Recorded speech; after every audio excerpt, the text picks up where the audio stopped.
And welcome back here to Live Now from Fox. I'm Andrew Kraft. Well, the stage is set there. Take a look at these vantage points in Vatican City.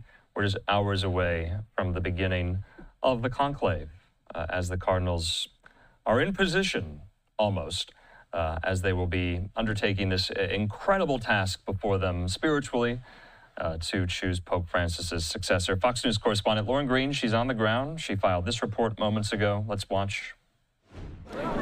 The stage is set for the conclave. Hello, God bless you. 133 Roman Catholic cardinal electors under the age of 80 are expected to enter the hallowed ground of the Sistine Chapel Wednesday afternoon and cast their vote for the 267th successor to St. Peter, all under the watchful eyes of Michelangelo's fresco, The Last Judgment. 3 sizes of the white iconic papal cassock are pressed and ready for whoever emerges on the loggia as the next Bishop of Rome. Vatican support staff have been sworn to secrecy under threat of excommunication, while cell phone signals are jammed in both the Sistine Chapel and the Vatican Santa Marta residence, where the cardinals are cloistered.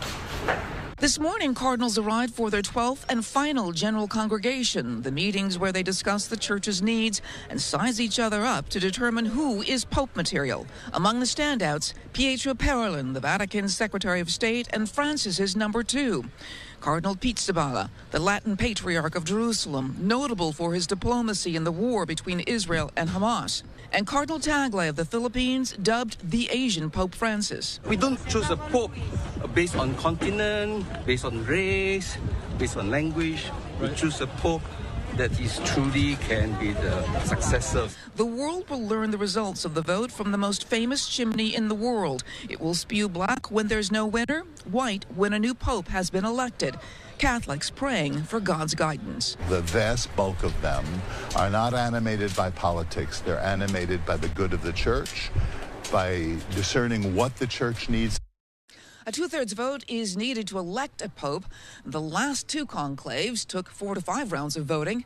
This conclave, the first vote is tomorrow. The first smoke, white or black, will be tomorrow evening. In Rome, Lauren Green, Fox News. Lauren, thanks so much. So extremely exciting, especially for so many of the world's Catholics. Let's bring into the conversation our friend there at Word on Fire, Matthew Petrusek. He joins me. Matthew, we are on the eve of this conclave, and I just have to ask, I mean, how are you feeling? I know a lot of your colleagues right now are in Rome. You know, there's some anxiety, some healthy anxiety. It's the Pope, of course, is a very important position within the Catholic Church, and of course globally as well, both culturally and politically, and so it matters a lot which man ultimately ends up taking the seat of Peter. But it's also something we recognize that's been done hundreds of times before, literally for thousands of years. And we do trust that whatever man is selected, it is for either directly or indirectly, it's for the good of the church and for the good of the world. And so there's a lot of hope and faith in our expectation as well. Let's talk about the man who might be selected here, because this is, you can make the argument, I guess, the world's most important, biggest job interview. And so I want to ask you, what do the cardinals look for in a new pope? Are there any qualifying criteria? Are there any boxes to be checked here? I mean, what drives them? It's very hard to pin down a sort of fixed selection criteria that remains consistent across the centuries. A lot of it generally has to do with very practical matters. The Vatican, for example, has a great deficit right now. It's experiencing some financial turmoil and has been for some time. Will that be a consideration for the next pope who's chosen in terms of his administrative experience? Has he overseen a large diocese? It's possible.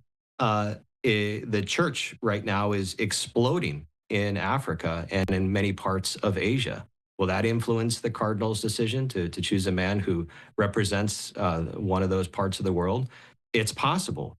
The church in Europe right now is both struggling greatly, but also seeing some signs of renewal, especially among the youth. Will that be a consideration?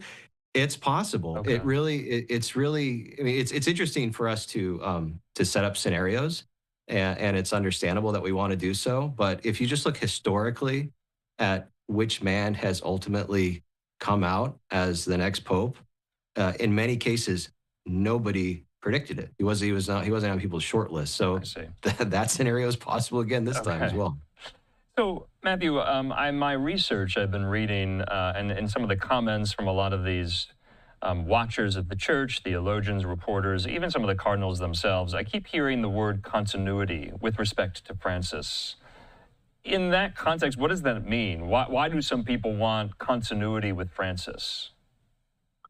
Well, there's within the church, there is some diversity of understanding sort of what the church's priorities should be. So it's always important to contextualize anytime you say that there's diversity within the church, to contextualize that by saying that in terms of doctrine, in terms of dogma, in terms of theological, in terms of moral teaching, those are and always will remain the same.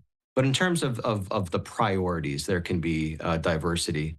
And Francis's priorities were, and we see this in the College of Cardinals that he for the most part put together, were really to go out to what he described as the margins of the world. So he selected men to be cardinals from regions of the world that had never had a cardinal for example, Sri Lanka. And so that was one of his priorities. Will a new pope continue to sort of look outside of the traditional powers, areas of power within the church, which historically have been Europe? Again, it's possible, but continuity is also something that can be used as a kind of ideological force as well, meaning like we should do this because it's been done before in the previous papacy. I see. But historically, we've also seen rebellion against continuity defined in that way as well. And so it really is a guessing game. Yeah. The Vatican media put out, I just thought, some incredible scenes of the Sistine Chapel today and other kind of locations where a lot of this is going to unfold over the next couple of days. Really kind of inside view of this world that in just a couple of hours is going to be closed off, and it's going to be sequestered, and it's going to be secret, so much so that if anything gets out, you run the risk of excommunication. Did you know that? Right. Yeah. Yeah, and the reason the penalty is so high is because, look, politicking is part of human nature, and of course there's a dark part of politicking as well, which is us just trying to impose our wills on each other because of our own pet projects, our own self-interest. And so what the Vatican's trying to do is to minimize that kind of engagement with each other to the extent that it's possible. Now, of course, we can imagine that the conversations that are taking place within those that area of secrecy, of course, there's jockeying. Of course, there's arguments being made for one candidate or another. Yeah. But the whole reason the process is set up like this is a recognition of the reality and the temptation of sin to creep in, of power desires to creep in. And so it's impossible to completely erase, but at least we can mitigate it. Okay, let's look at some of that video put out by Vatican media today. I just want to put up some of this here. And so, from my understanding, that right there is the Room of Tears.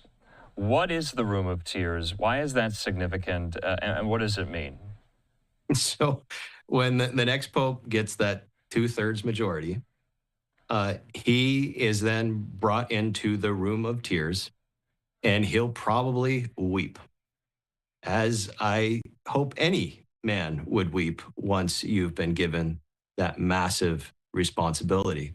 And so the reason that the Room of Tears is called the Room of Tears is because it's widely reported that every new pope does kind of feel the weight of the responsibility that he has, and he reacts emotionally. It's a mixture of fear. It's a mixture of joy. It's a mixture of a sense of recognizing the real significance of this position, that for Catholics, this is the seat of Peter. Yeah. So St. Peter, who was with Jesus, he abandoned him during the crucifixion, but was with him when he established the church and is the first pope. So if you're the next pope, you're in that line. you can trace your lineage directly back to the Son of God himself. And so it's just this immense moment of realization that you and you alone are the Pope, and you alone are ultimately responsible in a worldly sense for the unity of the church. Yeah, and of course, this Room of Tears is right off the Sistine Chapel. You're taking a look now inside the Sistine Chapel, and all of these seats and tables and chairs are ready to go for each of the cardinal electors.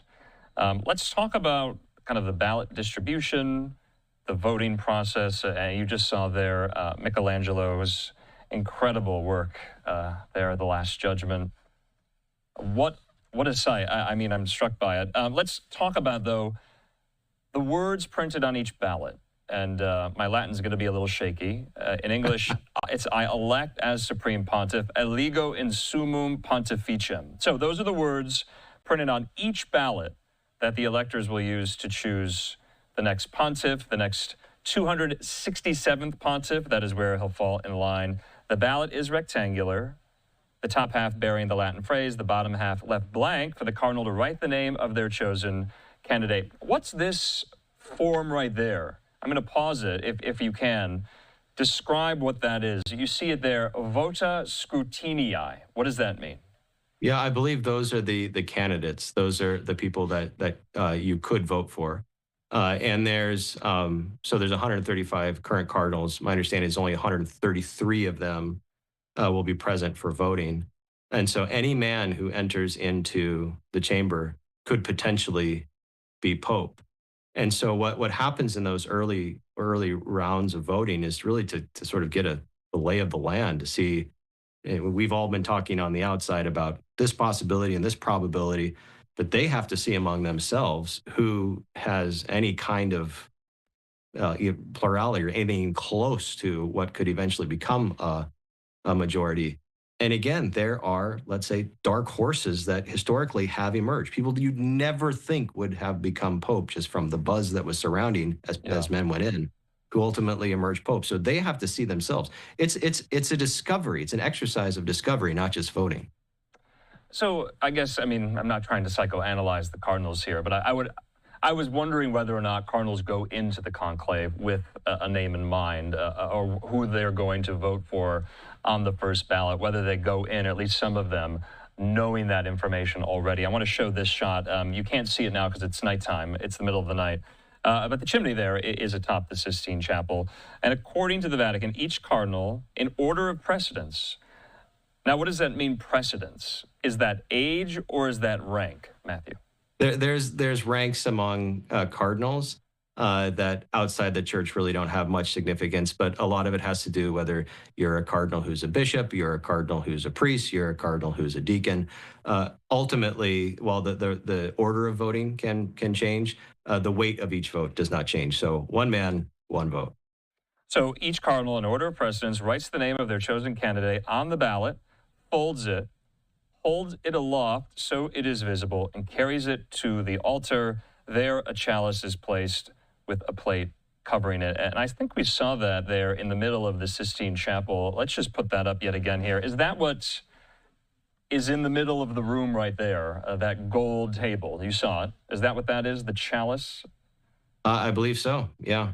Yeah, so it's meant to be, at the same time, it's meant to be highly secretive to the outside world, but internally, it's meant to be transparent. So I am this man, and I am putting down this vote. Now, it's supposed to be anonymous in the sense that you're not supposed to know which man voted for which candidate.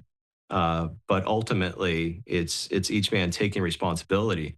And Andrew, it's also important just to note where this is taking place. So the Sistine Chapel is this is amazingly beautiful building, right? And of course it is. The paintings are stunning, but they're looking at the Last Judgment.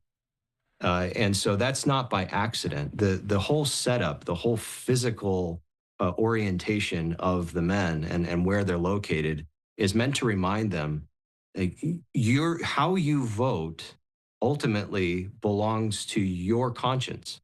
And so you're going to be responsible for that for all eternity, right? We ultimately are responsible for our own conscience. So vote for the right reasons.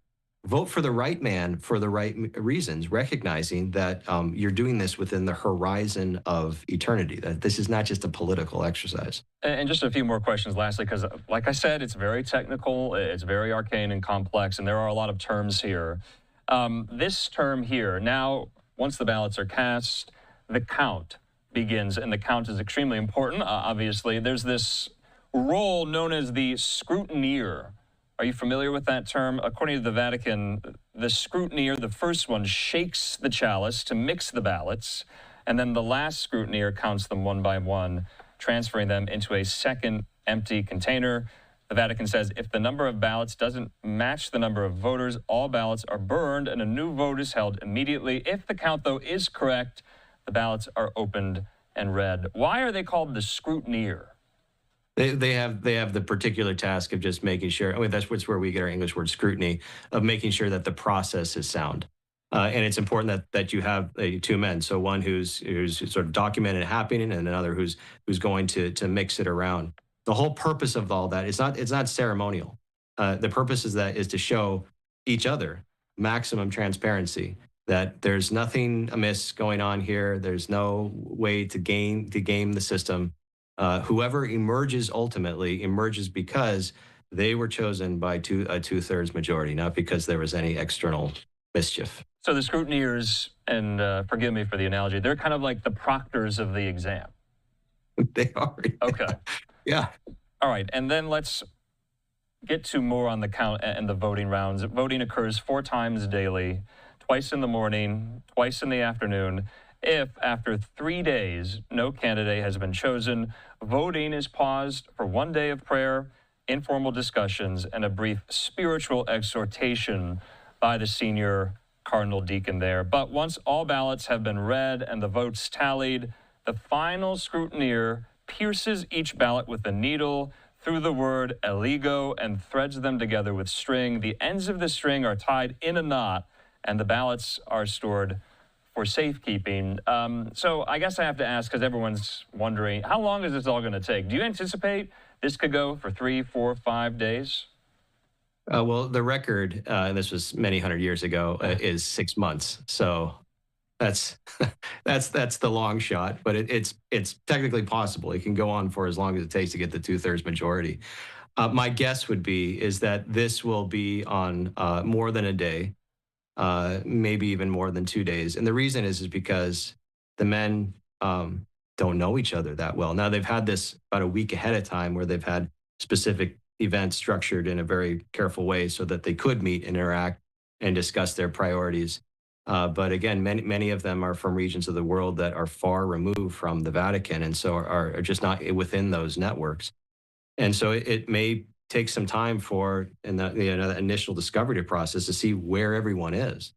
And the likelihood, I think, of it being sort of spread out, meaning there being a number of different contenders, I would guess, and it's just a guess, I would guess it's pretty high, that likelihood.